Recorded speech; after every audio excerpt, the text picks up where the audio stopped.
As I sat there staring at my to-do list, I knew I needed to take a break. But the idea seemed impossible. My mind raced with thoughts of missed deadlines and unfinished projects. I just couldn't shake the guilt of leaving my work unfinished. However, I still decided to take a break and do nothing for a little while. I sat down on the couch, determined to close my eyes, take a deep breath, and try to relax. But soon enough, the feeling of guilt crept in, and I couldn't stop thinking about all the work I had left unfinished, and how I should be doing something productive instead of just sitting there. The feeling grew stronger and stronger until I just couldn't take it anymore. In a panic, I jumped up from the couch and ran back to my computer, determined to get some work done. But as I sat down at my desk, I realized that I still felt just as overwhelmed and stressed as before. Just this one thing. Tell me, do you ever feel guilty about taking some time off? Maybe you're a business owner just like myself, or just someone who's striving to level up. You might even think that taking a break is a sign of weakness, that it means you're not working hard enough, or that you're not dedicated enough to your goals. Listen, taking time off isn't just a luxury, it's a necessity. But while most of us know this, we still feel guilty about taking time off to do, well, nothing. And to be honest, I even thought that taking breaks or doing nothing was just being unproductive and such a waste of my time.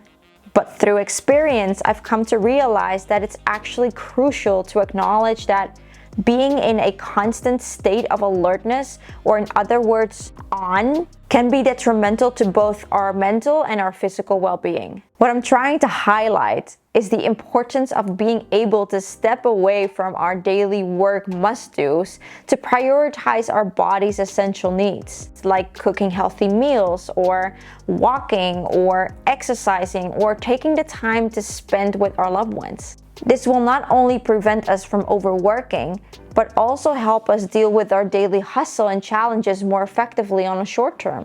So how do we do nothing and not feel guilty about it? The answer is simple. First, you need to recognize the value behind doing nothing productive.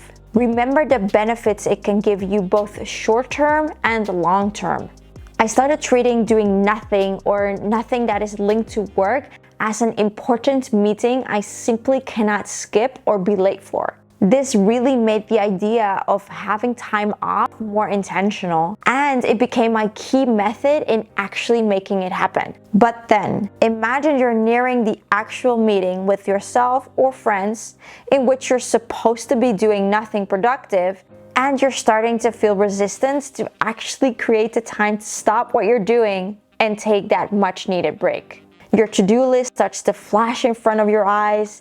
You get more and more overwhelmed with all the things you've not finished or haven't even started yet. And that is the moment I tell myself to calm down and to remind myself of the benefits. That taking a break and doing nothing can actually help you be more productive and focused when you get back to work and your responsibilities. So you should not undervalue your health, and you need to take care of you too. And now pay close attention to what I'm going to say, because it's crucial and it might even be the biggest advice I can give you. Give yourself permission to stop what you're doing and to do nothing productive. Actually, giving yourself permission will work like a self-release button that will get you away from your laptop. I promise. Taking time to do nothing isn't selfish or weak. It's essential for your mental health and overall well-being. And it's actually the smartest thing to do if you want to succeed in achieving your goals while staying on top of your game, feeling energized and stable. And that is why I've set up a few easy steps to help you create a personal plan to make taking a break and doing nothing without feeling guilty more actionable. Step 1. Start by identifying the activities that help you unwind and recharge.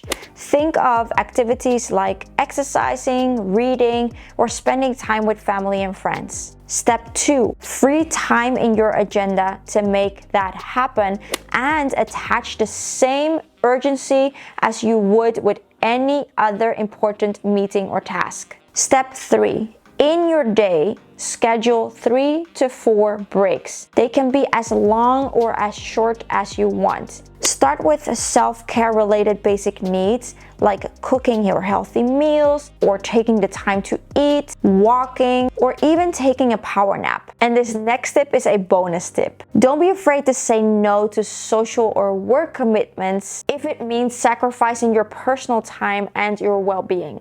Now, a problem you might run into is you might not even know how to do nothing, how to relax, or how to unwind. And what if sitting in silence or doing nothing isn't your jam? It's possible, we're all different. Then be sure to click on the screen if you want to learn more about relaxation methods that doesn't involve doing nothing. You might just discover a new activity that can help you de-stress and calm down in your busy life. Thank you so much for watching.